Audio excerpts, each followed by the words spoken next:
morning to all of you. Myself Siddharth Kumar and I'm chemistry PGT teacher in Oriental Public School. Today my topic is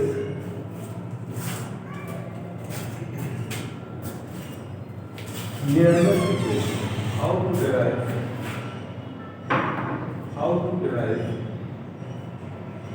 nearness equation. Nearness equation.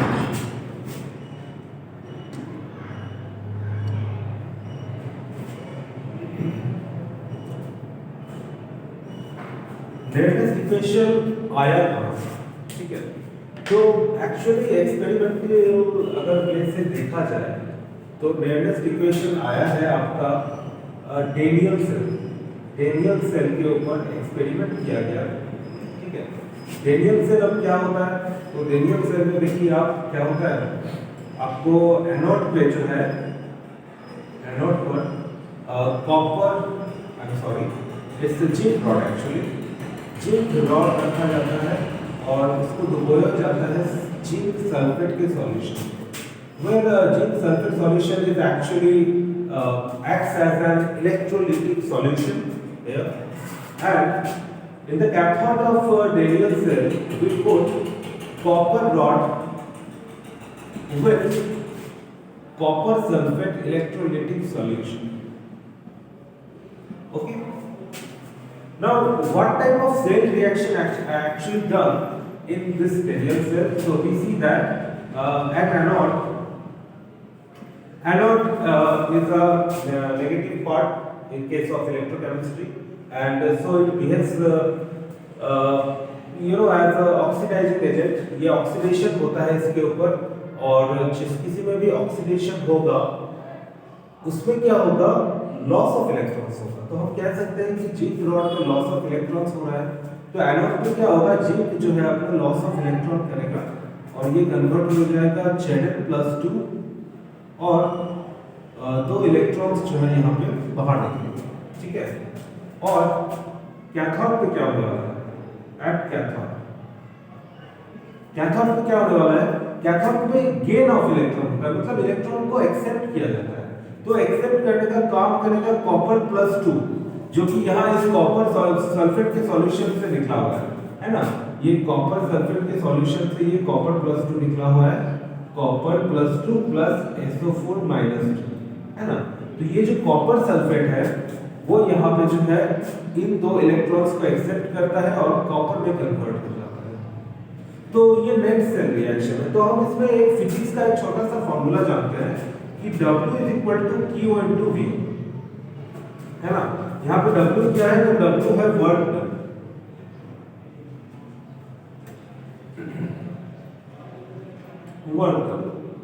और Q क्या है, तो Q है charge. V के बारे में कहा जाए तो V है वोल्टेज, ओके, वोल्टेज इन वोल्टामीटर। ठीक है, वोल्टमीटर का जो है वोल्टेज है। तो अब हम लोग यहाँ पर केमिस्ट्री का कुछ जो है अप्लाई करने वाले हैं। जैसे W के ऊपर जो है हम अगर Q को ऐसे लिख सकते हैं, हम केमिस्ट्री के लैंग्वेज में Q को ऐसे लिख सकते हैं NF। ये NF जो है इलेक्ट्रोकेमिस्ट्री के लिए यहाँ पे यूज किया गया है। अब जानेंगे कि ये N एक्चुअली है क्या और F एक्चुअली है क्या। तो N जो है यहाँ पे नंबर ऑफ इलेक्ट्रॉन्स है, जो कि इलेक्ट्रोकेमिकल सीरीज में जो है इलेक्ट्रोकेमिस्ट्री का जो ये रिएक्शन यहाँ पे मुझे मिला है, इसमें नंबर ऑफ इलेक्ट्रॉन्स है एक्चुअली। ठीक है, नंबर ऑफ टोटल इलेक्ट्रॉन्स। तो आप जैसे यहाँ पे देख सकते हो इस रिएक्शन में नंबर ऑफ टोटल इलेक्ट्रॉन्स यहाँ पे 2 आ रहे हैं। तो हम कह सकते हैं कि यहाँ पे जो F का वैल्यू है वो 2 इलेक्ट्रॉन्स है ना। लेकिन अभी उसको दिखाने की कोई जरूरत नहीं, क्योंकि अभी हम इक्वेशन डिराइव कर रहे हैं, न्यूमेरिकल में तो आए नहीं। तो N याद रखना, ये N जो होता है एक्चुअली नंबर ऑफ इलेक्ट्रॉन्स होता है, और F क्या होता है, F होता है 1 फैराडे, और फैराडेज के लॉ से हम ये जान सकते हैं कि इसका वैल्यू जो होता है वो होता है 96,500। ये कांस्टेंट होता है। अब तुम बोलोगे सर ये 96,500 आया कैसे, तो फैराडे होता है Na × 1 इलेक्ट्रॉन का वैल्यू। तो Na क्या होता है, Na होता है एवोगाड्रोस नंबर। और एवोगैड्रोस नंबर होता है 6.022 into 10 to the power 23 और एक इलेक्ट्रॉन का वैल्यू होता है 1.6022 into 10 to the power -90। तो इन दोनों को जब आप कैलकुलेट करोगे ना तो ये वैल्यू आपको मिलेगा 96500। ठीक, अब V बचा। V को हम क्या कहते हैं? V को हम कहते हैं वोल्टेज, है ना। तो वोल्टेज मतलब अब इलेक्ट्रोकेमिस्ट्री की दुनिया में वोल्टेज मतलब हो जाता है E सेल, ठीक है, E सेल या E नॉट सेल। अब आप पूछोगे सर E सेल क्या होता है, E नॉट सेल क्या होता है? तो E सेल जो होता है वो EMF होता है किसी भी सेल के नॉन स्टैंडर्ड सॉल्यूशन के लिए, जबकि E नॉट जैसे आएगा ना तो वो भी EMF ही होगा लेकिन किसी स्टैंडर्ड सॉल्यूशन के लिए। ओके, स्टैंडर्ड सॉल्यूशन और नॉन स्टैंडर्ड सॉल्यूशन क्या होता है सर? तो याद रखना, स्टैंडर्ड सॉल्यूशन उस सॉल्यूशन को कहते हैं, स्टैंडर्ड सॉल्यूशन उस सॉल्यूशन को कहते हैं जिसमें टेम्परेचर फिक्स हो 298 केल्विन, प्रेशर फिक्स हो 1 atm और कंसंट्रेशन भी फिक्स हो 1 मोल पर लीटर। और नॉन स्टैंडर्ड सॉल्यूशन किसको कहते हैं? नॉन स्टैंडर्ड सॉल्यूशन जिसमें ये तीनों फिक्स ना हो, मतलब temperature is not equal to 298 kelvin, pressure is not equal to 1 atm, concentration is not equal to 1 mole per liter। तो वैसे सॉल्यूशन को नॉन स्टैंडर्ड और ऐसे सॉल्यूशन को स्टैंडर्ड सॉल्यूशन कहते हैं, ठीक है। तो अब अगर V वोल्टेज है तो वर्क डन के लिए तो ये वाला इक्वेशन है, लेकिन इलेक्ट्रोकेमिस्ट्री के लिए V क्या हो जाएगा? V हो जाएगा आपका E सेल, ठीक है, V हो जाएगा आपका E सेल या E नॉट सेल। ओके, अब आगे बढ़ते हैं। इन दोनों वैल्यूज को मैं इसमें पुट करूंगा, ठीक है। पहले आप इसको उतार लो, स्क्रीनशॉट ले लो, मैं जल्दी से पुट करता हूं।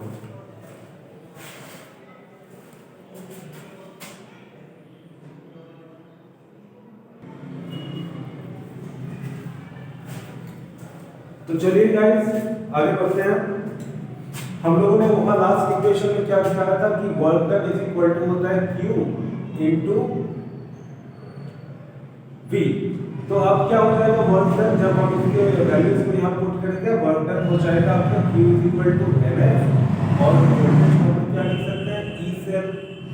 E सेल अभी किसके लिए था? तो ये फॉर नॉन स्टैंडर्ड सॉल्यूशन के लिए था, है ना, नॉन स्टैंडर्ड सॉल्यूशन के लिए था। AW अगर स्टैंडर्ड सॉल्यूशन के लिए मैं लिखूं तो ये हो जाएगा E नॉट सेल और ये होगा आपका फॉर स्टैंडर्ड सॉल्यूशन, एक स्टैंडर्ड सॉल्यूशन के लिए ये हो जाएगा। क्लियर? तो चलो इसी चीज को आगे बढ़ाते हुए हम एक और नया चीज देखते हैं। वर्क डन एक्चुअली जो होता है ये डेल्टा जी के इक्वल होता है। अब ये डेल्टा जी क्या बोला है? इसको हम लोग गिव्स फ्री एनर्जी कहते हैं, ठीक है, gives free energy change, gives free energy change कहते हैं। तो चूंकि ये जो डेवियन सेल वाला अपना रिएक्शन हो रहा था ना, इसके पहले मैंने बताया, वो एक्चुअली एक स्पॉन्टेनियस रिएक्शन है।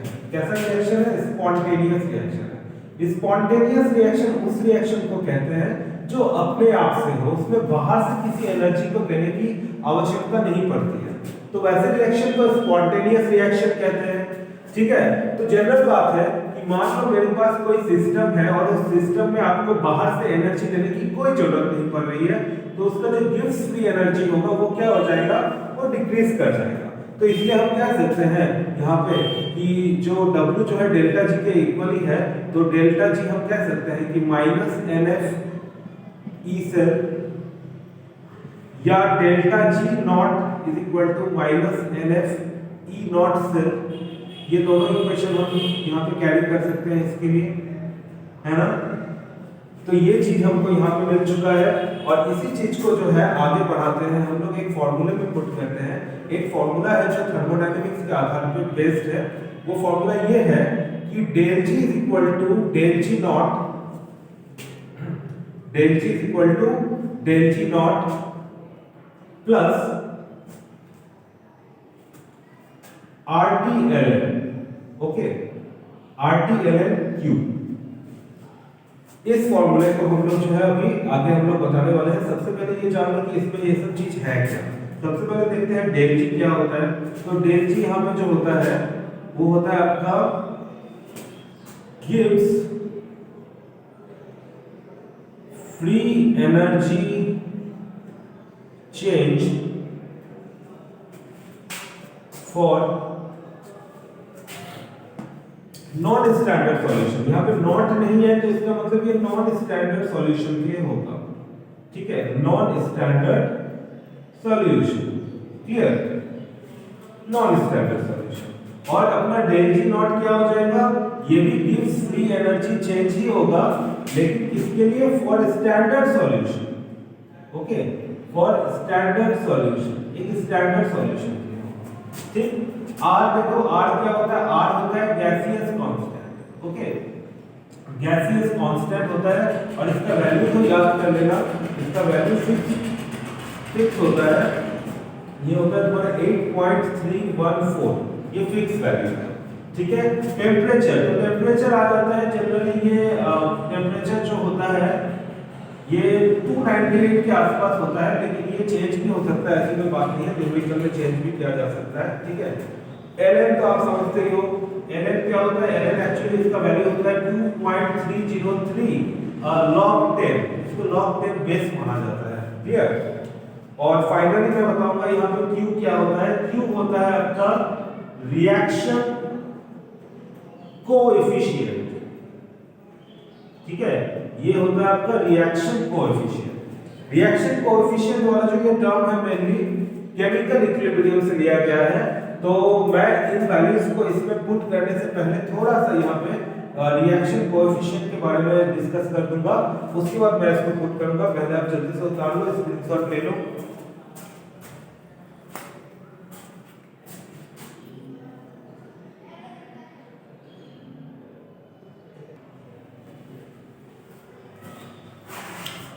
ओके गाइस, आगे बढ़ते हैं। तो पहले इन दोनों का भी नहीं बिठाया क्योंकि मैं अभी इनको डिस्कस करने वाला हूं, लेकिन उसके पहले मैं आपको इस Q के बारे में थोड़ा सा बता देता हूं। ये Q एक्चुअली जिसको हम लोग रिएक्टेंट कोएफिशिएंट या रिएक्शन कोएफिशिएंट कहते हैं, ये आया था।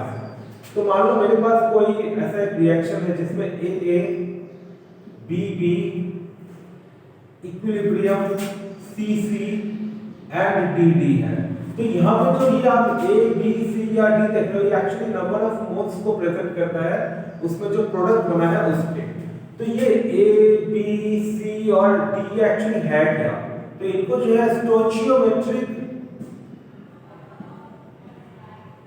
स्टोइचियोमेट्रिक कोएफिशिएंट कहा जाता है, ठीक है।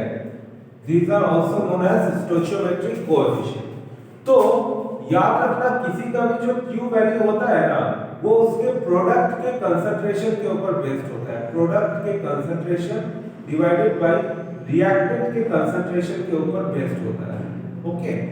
प्रोडक्ट का कंसंट्रेशन और रिएक्टेंट का कंसंट्रेशन, जैसे देखो यहाँ प्रोडक्ट कौन है, तुम खुद बताओ, C और C है, तो हम यहाँ लिख सकते हैं C का कंसंट्रेशन उसके ऊपर C, D का कंसंट्रेशन उसके ऊपर D, है ना।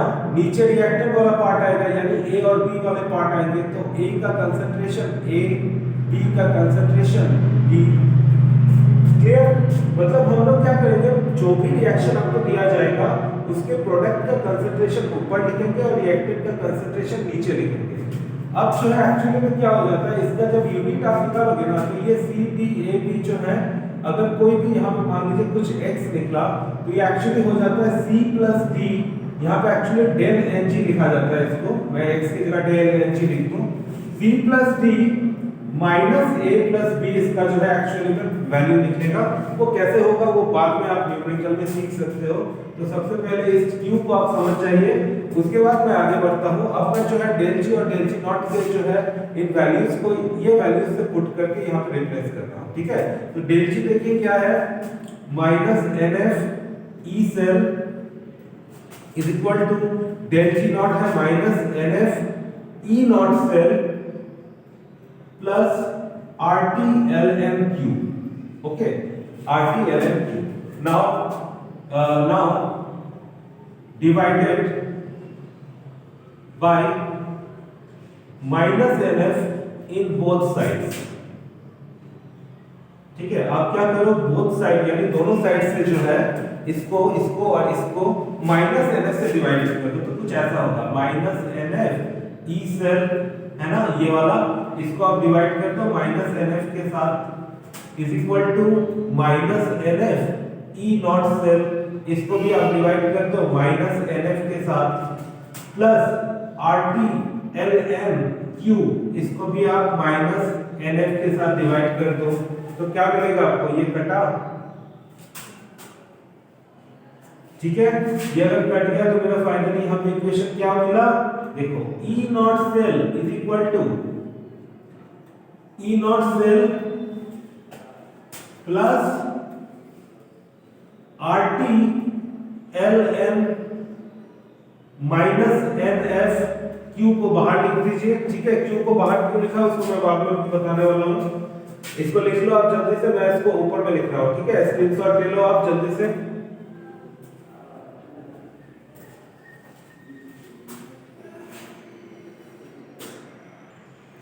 ले लिए गाइस, चलो आगे बढ़ते हैं, इसको मैं अभी आगे और डिराइव करने वाला हूं, देखो E cell is equal to E not cell, okay, plus minus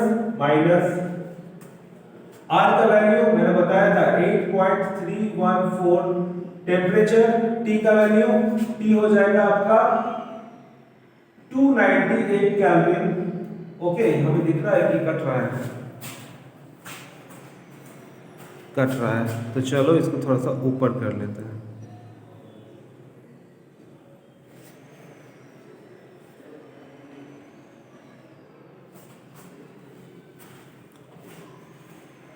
तो देखो R का वैल्यू आपने पुट कर दिया 8.314, T का वैल्यू आपने पुट कर दिया कितना 298 केल्विन, और फिर जो है LNMF, यहाँ पे जो है LN का वैल्यू होता है 2.303, इसको log 10 बेस मान लीजिए और फिर डिवाइड कर दीजिए, N into F का वैल्यू होता है 96,500 और फिर बाहर यहाँ पे Q लिख दीजिए, ठीक है, और जब आप इसको अच्छे से कैलकुलेट करोगे यहाँ पे तो आपको पता चलेगा कि E cell is equal to होता है ई नॉट सेल माइनस, ये पूरा वैल्यू आप कैलकुलेट करो तो कोई कांस्टेंट मिलेगा, वो है 0.059 divided by n log 10 q, ठीक है, and this is your Nearest equation which is mainly used for calculate so many numericals, okay, this is Nearest equation.